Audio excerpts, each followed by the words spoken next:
Hello, my research paper was on the history of video games.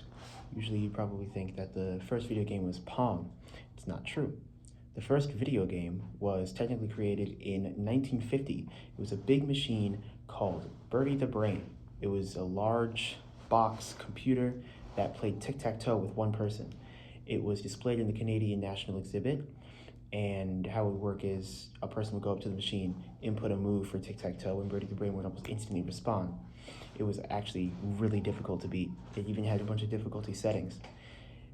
While it was in the Canadian National Exhibit, a lot of people were lining up to play it, even some celebrities. There was a celebrity who tried to play it for a super long time and couldn't even beat it until they lowered the difficulty setting all the way down, and it was in some kind of magazine. Eventually, though, once the Canadian National Exhibit ended, Bertie the Brain was dismantled and then it got forgotten about. Then later, in 1952, a Cambridge graduate created another tic-tac-toe game called OXO. It was there. It was also displayed in some exhibition, but some scientists played it, but it didn't really do much for the wave of video games. 6 years later, however, another scientist, a nuclear physicist named William Higginbotham, created a game called Tennis for Two, which was the first two-player game. It displayed these green lines and dots that would bounce back and forth across the screen to simulate a tennis match, and the two players would hit them back and forth and try to win. It was really simple, but it had a big impact on the creation of video games as it's slowly started to creep up as a possibility for something that could be made in coding and just science in general. Then, 4 years later, in 1962, a game called Space War was created by a bunch of hackers at MIT. That was really popular in computer labs and science places. It worked. There were two ships and a star in the middle of the screen that the ships would orbit around. They would, you would control the ships, fly them around, and they actually had gravitational moves for, like, a system for the star in the middle that would make the ships orbit around them. And they would dogfight. They would try to destroy the other ship. That became really popular, but it was also very inaccessible. It was only able to be played in computer labs or laboratories, so only scientists, students, or technicians could play them. And in the computer labs, there was a dollar per minute cost for using the computers. And you could only use something like that during downtime or night, or sometimes they were forbidden entirely. So yeah, not a lot of people learned about it until the end of the 1960s, when its existence was talked about, and then it gained its first video game status. And even then, not a lot of people played it. There was this time from 1962 to 1972 called its Lost Decade, where not a lot of people have a lot of information on it, but we know what I just told you, and that it was played on a device called the PDP-1. The PDP-1 was a pretty rudimentary machine. It didn't run that well, it wasn't very advanced, but it played Space War. Space War was actually used in its manufacturing as a test. The people who would make them would try to run Space War on it, and if it ran, then it was considered to be in working order, and then it would be finished being made.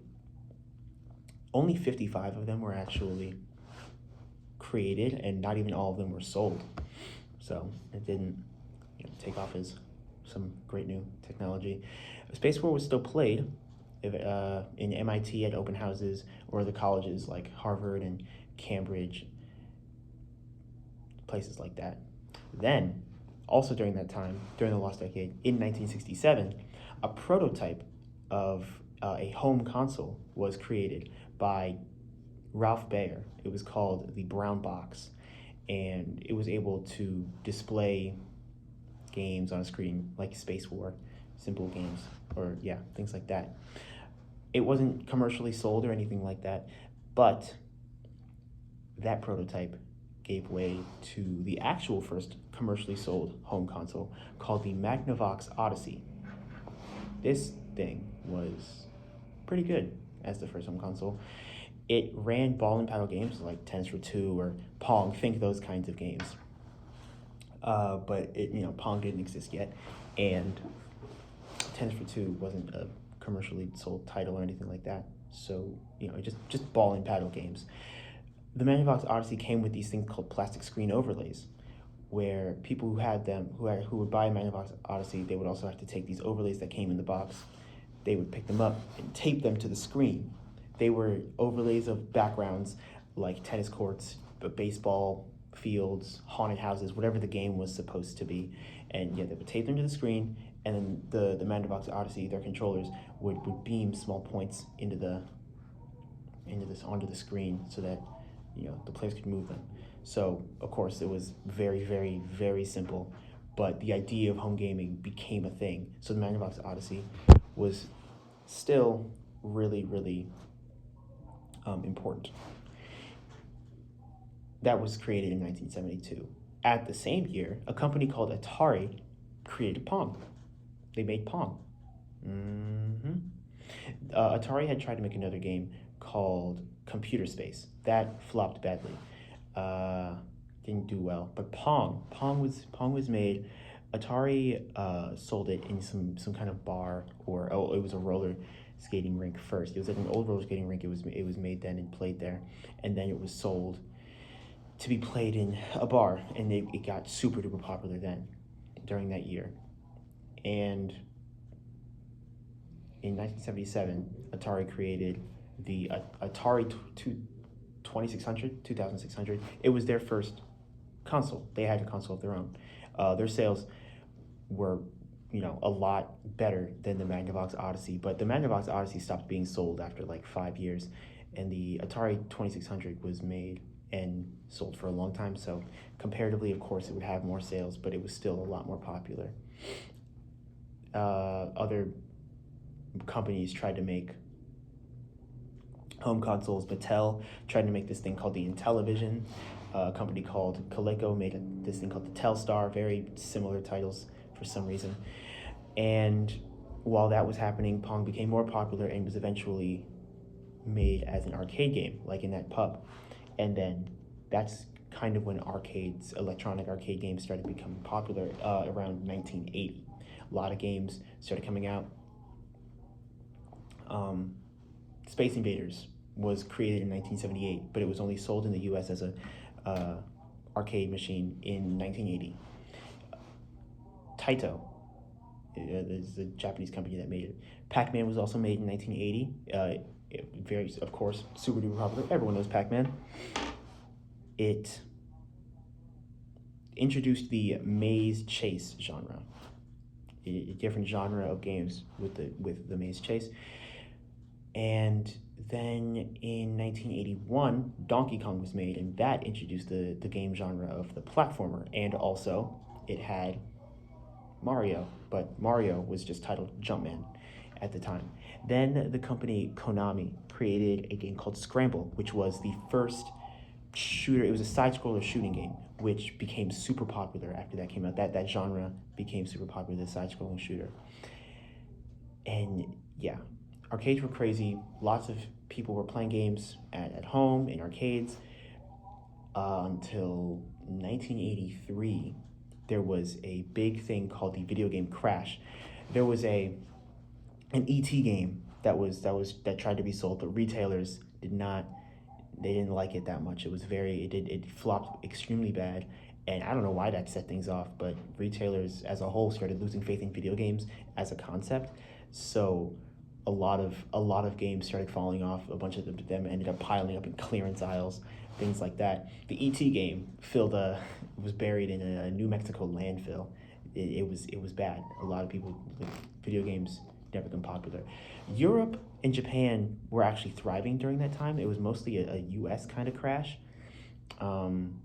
Europe had started doing computer games, and Japan, they just kept playing games and making them. So nothing bad really happened on those ends of the world.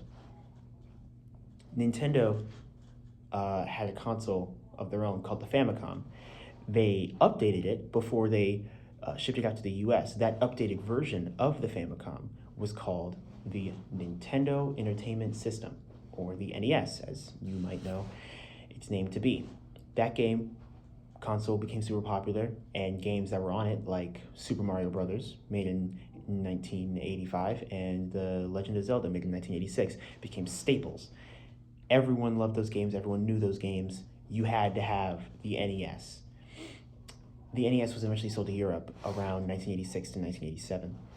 And then around that time as well, another company called Sega created their own console called the Master System in 1986. That didn't compete that well with the NES, all right? Not a lot of people got that as in comparison to the NES. But then in 1988, Sega made the Mega Drive console. It was sold in 1989 in the US for more people to play. That thing competed very well. It ran the same kind of FPS, even better actually. It ran 16-bit games, so it became more popular, and they had the mascot of their own, Sonic the Hedgehog, as compared to Pac-Man as the first mascot of video games, Donkey Kong, and then Super Mario Bros. For Nintendo, they had Mario, and then the Mega Drive had Sonic the Hedgehog. So he came out around 1991. And then Nintendo upgraded again and made another console called the Super Nintendo Entertainment System, or the SNES, in 1990, sold in the US in 1991. That game, of course, 16-bit, all right?